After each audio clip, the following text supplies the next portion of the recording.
la destruction dans les hôpitaux français et dans le système de soins en général, qu'on exerce à l'hôpital ou en cabinet, prend une telle proportion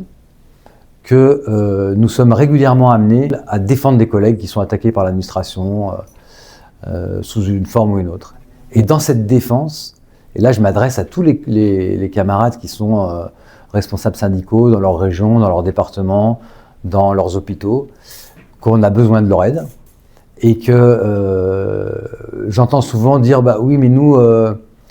on défend les personnels de la fonction publique hospitalière, on connaît leur statut, on connaît leur fonctionnement. Les médecins ont un statut à part, ce qui est vrai, c'est un statut à part qui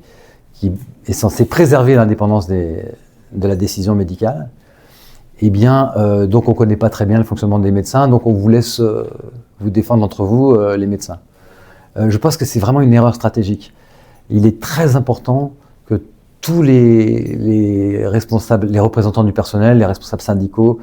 de la fonction publique hospitalière prennent conscience que on a tous intérêt à se défendre les uns les autres et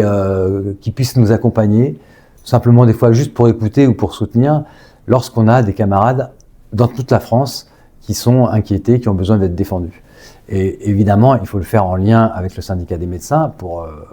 discerner ce qu'il y a lieu de dire, de ne pas dire, de faire, de ne pas faire, ensemble.